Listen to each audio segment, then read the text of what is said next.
Good evening, gorgeous people. I'm Aaron Ryan, and welcome to the TV Black Box Big Brother After Show Eviction interview. Tonight, it was the end of the road for Lulu. She was an important and powerful utility player in the house, and she was a newbie, but one would say playing both sides and going with her heart rather than specifically with an alliance. But this interview might reveal something completely different. We'll find out. Lulu, thank you for joining me tonight. Thanks for having me, Aaron. How are you? I'm really well. Well, let's of course start with the nominations before your eviction. You had Farmer Dave, yourself, and Sam in the firing line. Now, Dave is a very popular in the house, and Sam is with Drew and has a bit of an alliance as well. How was your confidence level knowing you were up against Sam and Dave?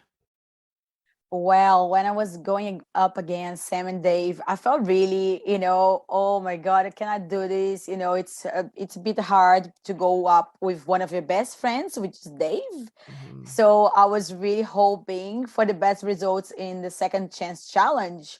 So that could be either me winning, the best case scenario, of course, and then or Dave winning, because I really didn't want to go up with him, because it would put the OGs in a really hard situation, So yeah. So your confidence level grew a little bit when Dave won, because I guess it's you and Sam, but not enough votes though. That's right. It was so close. It was just one vote difference. So this is the frustrating part, one vote difference. Oh my God. It was, full on. Just, I thought I could do it. Like, I knew that would be really tight as it was. It would be a matter of one vote. Mm. But yeah, I guess I was blindsided. Well, yeah, I guess you were. But you were talking then just about your friend Dave. A lot of the housemates that have been evicted have been telling me you just don't see these connections on television. I mean, I wouldn't have known that you had a good connection there with Dave. Were there other people that you had a strong connection with? Ah, yes, for sure. I mean, most when the OGs adopted me, I was really close with them. I was really close to them, which is unfortunate that the public doesn't see. So that's why they see me as a floater. I was mostly with them. And so I had a big connection with Reggie and Estelle and Dave. I was always chatting with Tim as well. So I feel like it's a shame that the public doesn't get to see that part. The public only gets to see the strategic chats and the actual challenges, but none of our relationships in the house. That's why they get confused as well. And I also had, with the newbies, I had Taraz and Lara as my best friends on the other side, because I came to the house with them. So that is a bond, there is a special bond that we hold when we get into the house together, I guess. And Mm. yes, they were like my neighbors in bed, in bed. Yeah. So let's get this straight. It was always perceived that you were a floater, but you weren't. You were actually in part of the OG alliance. Yes, absolutely. I can see that how the public can see me as a floater, because every time they show me I'm looking confused. I don't know. I don't want to declare who I'm working with. And Gabby and myself, we were seen as floaters because we were newbies, which later on had a connection with OGs, especially myself, that I was adopted by them when Mm. after they saved me. So to me, it was always a touchy subject, the floater situation, because although I was working with the OGs, there were people like Lara and Taras. Like I said, I could not nominate because they were from newbies, and they were my best friends from there. And like, we came in the house together, and we were pretty close. But Tim was really trying to cut my ties with Lara. And he was like, okay, let's vote for Lara. I said, no, I can't vote for Lara. And then he put me up for eviction to Ah. scare me. And then he saved me. So yeah, it was quite difficult to manage the whole friendship from both sides. Well, because there was a perception, I guess, that you were floating, it seemed to be that you were under a lot of pressure because they had these two alliances, then everyone was trying to get you as the, that one extra vote. I mean, there was a couple of other people that people thought were Mhm. floaters as well, but people were putting a lot of pressure on you because they just wanted that one extra vote. That's right. So they realized, you even hear, it's really interesting that some people say, in the on day two, saying, "Oh, Lulu is not going to change anything," like whatever, I don't need her. But then they realize that more OGs come, and you really Mm. don't need my vote. If you're a newbie, you really needed my vote. And I did change the game. Like I did help to put Joe for eviction, and Joe was a challenge beast. Mm. So yes, I was working with the OGs, and it made it hard for people to see that I was working with them because none of my votes was shown ever. Ah. So only the people that were actually not lazy and were actually were on 7 Plus to check the extended votes could actually see that I was working with the OGs. I dare to say that I probably worked with the OGs more than Dave was than Dave was working. So yeah, definitely. I just didn't want to declare publicly from the beginning that I was working with them, perhaps because I was scared. I was really scared, to be honest with you. Like I was telling Tim, just leave. There is a time when he's threatening me, him and Reggie in the room, and I tell him, just leave with me, trust me, I'm working with you, because I just didn't want to talk about it anymore because I could see Joe walking down the corridor. And I'm like, I don't want to discuss this now because that will put a target on my back. So Mm. Tim pretty much pushed me to say, hey, I'm working like to publicly talk about it, like, hey, I'm working with the OGs. But I did not want to do that in the beginning because yes, I was threatened by both sides. So it was not a good position to be in. So all of that pressure and you feeling scared, I mean, do you feel the viewers got to see the real you? Absolutely not. Ah. Like, if you can probably see the difference in my video, if you see if have you seen my backstory? Yes, yeah.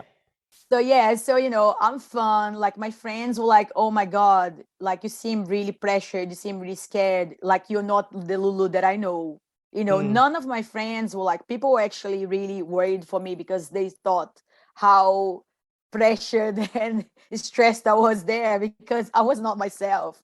And I felt like I could not be myself because, I came into the house like day two. I was feeling really good. Like day one, you could see me as well, like my high levels of energy because that's me. But Mm. then this happened. They tried to vote me out, and they were really like, "Yep, no," they didn't all want to talk to me. That you could see, you saw probably like 5 minutes of them ignoring me. This actually went for the whole time, and it was awful. Like coming from the challenge and having those people, like we only have a scramble. It's only half an hour. We have half an hour to talk to all those people. You know, Mm. so it was really a struggle for me to see that, yeah, people have their minds made up and Yeah. they don't want to talk to me. So they did not want to. I made eye contact with them all the time. And it still breaks my heart, to be honest. Like, it's really triggering for me to see that scene because it's like, I know how I felt then.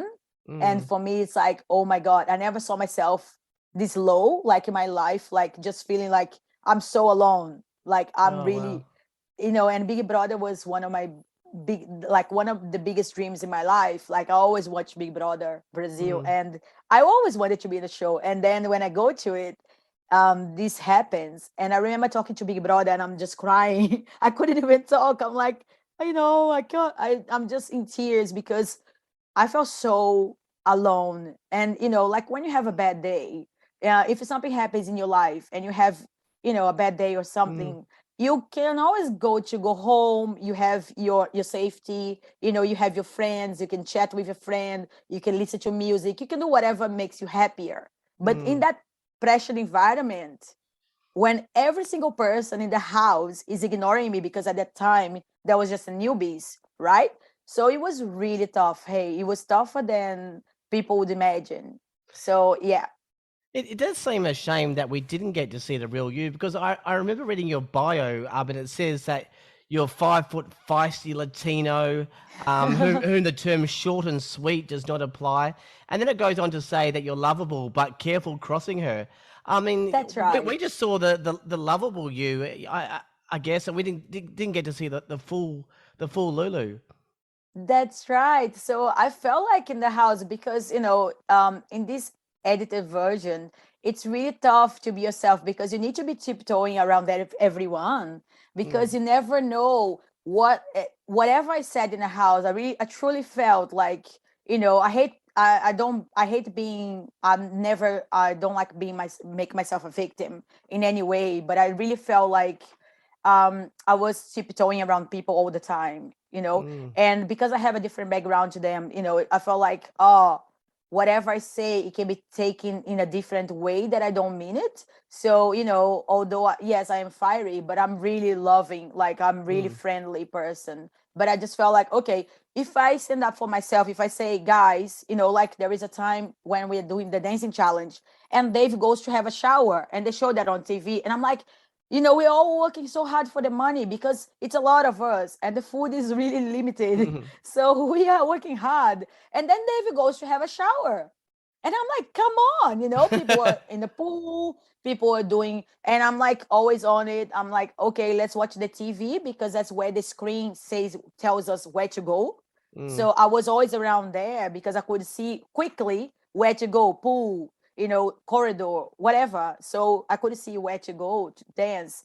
So I was like, come on, Dave, but when I said that sometimes, for example, people would be mad at me. They'll be like, oh, we don't need to talk like that. But if somebody else say the same thing, so there are a lot of double standards in the house. And even like, unfortunately, this again is not shown, but one of the eviction ceremonies, Sonia talks about it. But it was cut, so it's like, yeah, there were double standards. I felt like some people were treated different than the others, and yes, I was like always, I thought, if I want to be in this game, I can't be myself, because if they see the strong Lulu that I am, they will try to kick me out again, like in a heartbeat. Can you Yeah. can you think of an example where you thought some people were treated differently to others? Like, I'm just trying to understand exactly what you mean. Yeah, sure. So, for example, people would complain for different reasons. So everybody would complain about something different. For example, Dave would be his coffee, and you got to see that, right? Yeah, So yeah. Dave was always like, he was mad about his coffee, and I understand that because I love coffee as well. So I would complain about the mess. Like for me, like I'm really like, I just don't like mess. I just don't like dirty places. So the bathroom, for example, was a mess, and nobody gets to see. Like it's really funny because yesterday actually I saw a comment from somebody on Instagram saying, why is Lulu even there? She seems like all she does is lounge around the house. She doesn't contribute in any way. And I'm like, oh wow. And I'm thinking to myself, okay, I don't answer to any of that, but it's like, do you know that I thought to myself, do you know that I actually was the one that cleans the house the most? Do you really know that I was the one that cleaned the bathroom all the time because nobody bothered, because people too busy in the pool? You know what I mean? But if I complained about the mess, I would be like the bad Lulu. But if somebody else complained about something else, like that was normal, because the poor things, they're complaining because they have a reason. But whenever I complained, it was taking it was a different weight to whatever I said in the house was a different weight. So yes, I've really felt this way. Like, and Lara, not Lara, Layla actually mentioned that the environment, like in an interview, she mentioned the environment that was like when she arrived, she didn't feel welcome. She didn't Oh, feel welcome, and yeah, because there was a clear division in the house between yeah. the OGs and the newbies. And I agree with her. I felt the same way. Mm, And although I was a newbie that was adopted by the OG, so I was in a weird situation. The newbies, when they wanted me, when they needed me for votes, they would try to get closer to me. But it wasn't always the case. If I wasn't talking stretch with them, that was a completely different case. mm. So yeah, so that's how it was, unfortunately. Well, that of course wasn't the only sort of drama in the house. There was Tim and Sam and Tim and Dave, then Tully, Drew, Sam. I Yep. mean, what's the plan there with you? I mean, do you get involved or stay out? Or sometimes it looks like it's hard to stay out.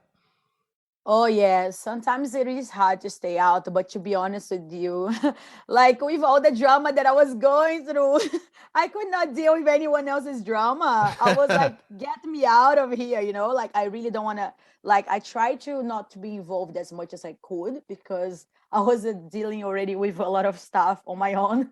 So I Mm. really tried to stay away from it, to be honest. Well, one of the things that I think the audience felt a little bit cheated was about Sam's eviction, and then it was a sort of a party surprise at the end. She pulled that thing, and the eviction got cancelled. Were the housemates just as do they feel as cheated as the audience? Absolutely. Ah, really? Absolutely.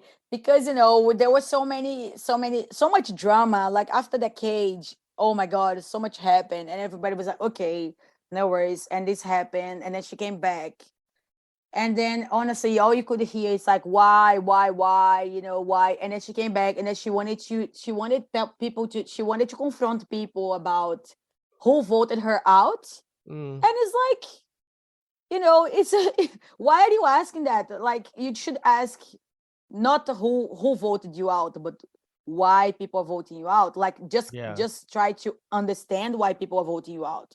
Like you were absolutely. spending a lot of time with your partner, and you're not really talking to anybody. So what do you have to contribute in the house?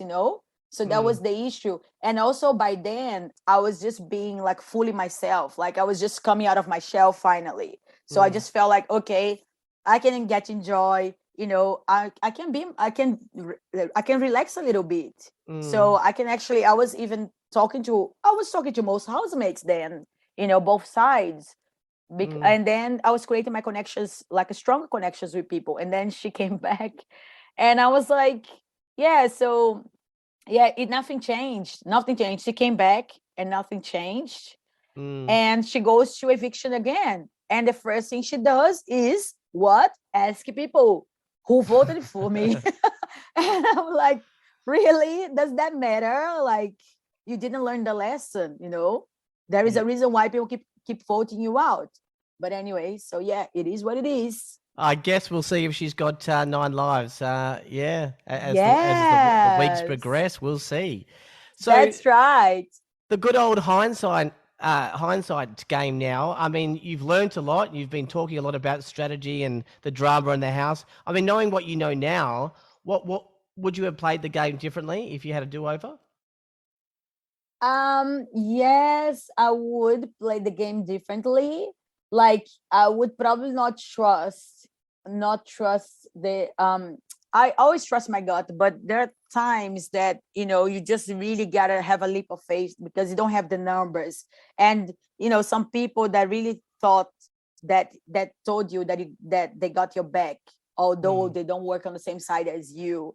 For example, JC, I really regret helping him out. I really regret having that because they're not the thing is, but people don't really see these conversations on the background, which is a shame because mm, there was a lot of backstabbing. Like when I told Tim I cannot vote for JC and Lara, is because Lara was my friend, and JC, I just came back from a challenge with him, and we had 30 minutes to scramble, and I go to him and say, look in his eyes and say, hey, I'm not voting you. Do you have my back? He said, yep.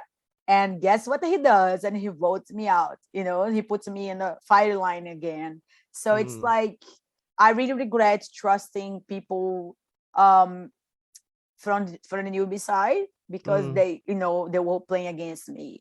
And also, yeah, I don't think like I regret working with the OGs. I probably Yeah. regret not just being afraid because but again, like how can you, it's really hard when you're in that situation because I could publicly speak and say, hey, I'm working with OGs, don't try to, because I look like a floater when I wasn't.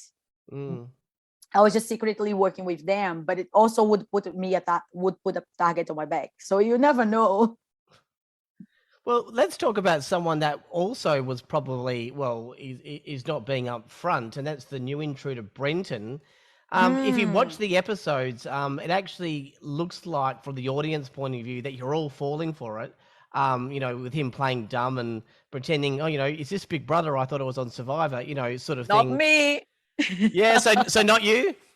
Not me, definitely not me. I didn't fall for his BS in any way at all. Like he was, as soon as he came in, he was like, oh, just showing that he was so oblivious of everything that is happening.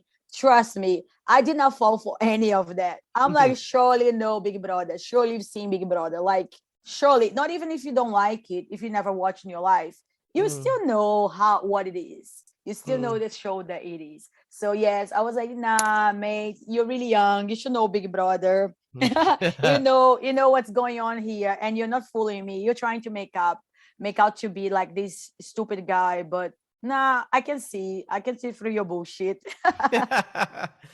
Let's have a quick game of choose a housemate, Lulu. Okay. Who's the most genuine?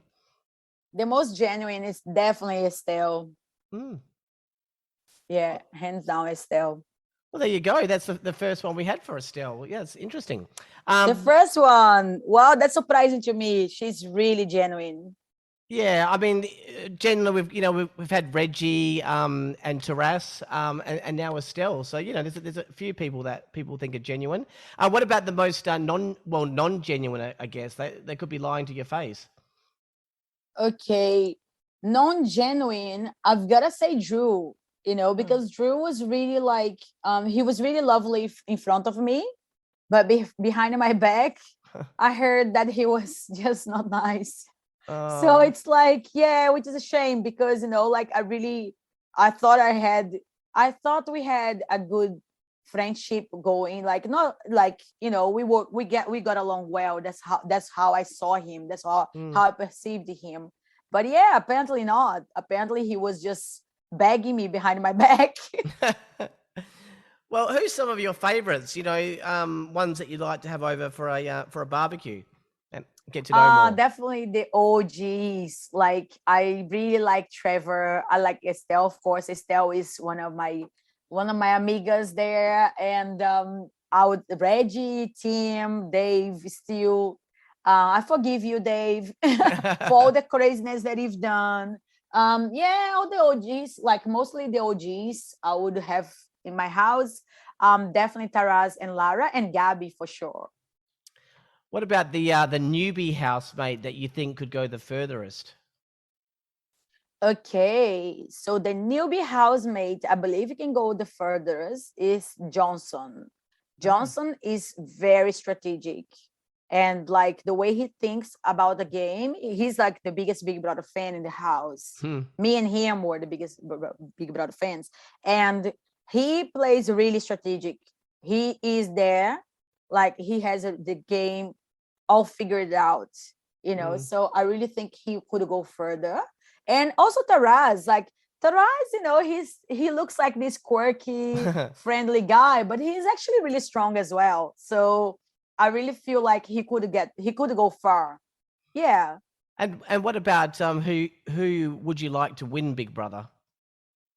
Oh, definitely Reggie. I would love to see Reggie going further and heading the final line. I really would love to see her up there. And I really hope she wins because she's so deserving. She's so deserving of the prize. And yeah, I really think she deserves the prize. And she's such a strong woman. Like she gave 100% of herself in challenges, although she had the limitations, the eyesight limitations. But she's amazing. She's a powerhouse. You mentioned earlier in the interview about Big Brother in Brazil because that's where you grew up. How is that different to the Australian version? Is it different? Oh, so different. Big Brother Brazil is still live, so it's a big hit. Like Brazilians love reality show, and Big Brother is the biggest reality show, And oh my God, the parties, like they have 2 or 3 parties every week. All you can drink parties. It's insane. Like Australians cannot have this because Australians are not ready for this kind of thing, I guess. It's really crazy. Like it's wild. They have live bands and they have like famous live bands playing in the house for the Big Brothers, for the housemates. So it's insane. Like it's really another level. The price is $500,000 which it's definitely life changing for a Brazilian. Yeah. Plus, when you live there, even if you don't win, you're set because you live with a lot of brands wanted to work with you. So some people make like 10 million reais in the first week they leave the house. Wow. It's crazy. It's just nuts. Like, it's crazy. And also, like, I like the format because the public can see what's going on. So if people have been targeted unfairly, the public is always on them. The public is always saving them.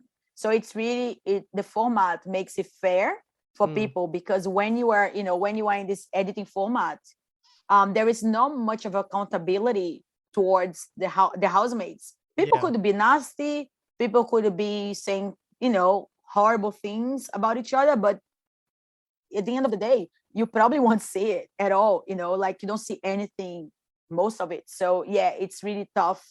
But yeah, that's why I prefer the live format. Yeah. Well, that'd be great for 7+. We can see Big Brother Brazil. That'd be awesome. Oh, that would be great for Big Brother Australia as well, to be live again. I think the fans would love. Yeah, obviously with COVID, they haven't done that, but yeah, you never know in the future. Next season, see how we go. But what's next for you, Lulu, after Big Brother? Okay, so what's next? So right now I'm having a break from work. I'm taking a sabbatical. I'm just gonna have a mental relaxing holiday. Perhaps going to Japan with my husband. It's something that we wanted to do for a while now, and I think, hopefully this COVID situation, it gets a little bit better, and then we're heading to Japan. And then let's see what happens. I'm open for opportunities that are like good for me, that are growth opportunities. I'm not sure if I'm gonna go back to community services again. I'm pretty sure I love community services. That's my area. That I love helping people, especially the disadvantaged people. So I'll probably go back to it. But again, I'm open for any opportunities that would mean growth to me. What about a spot in The Bold and the Beautiful? Don't you want to be in a soap opera? Oh my God, I would love that. Honestly, You'd be I would awesome. love that. I would love that. Honestly, Channel 7, hit me up, or we are here. I'm happy to talk to you about it. I would love to star in a soap opera. Like, I actually did some extras in Brazil back in the day, a long time ago. I used to do some extras on TV. It would be a great opportunity. I would love that. It would be fun. Well, Lulu, you have lots of energy, lots of fun, a great utility player in the house. And I think this podcast, in the show that you didn't get to see all of you, but with this podcast, hopefully we saw a little bit more about you. So that's really good. Hope to see you at the finale, and thank you for joining me tonight. That's great, Aaron. It was lovely talking to you, and I really hope we can get to meet on the finale. Yeah, that'd be great. That was Lulu, 7th evicted from Big Brother 2022. That's it for tonight. Thank you for listening. I'm Aaron Ryan. I'll be back with the 8th eviction very soon. Good night.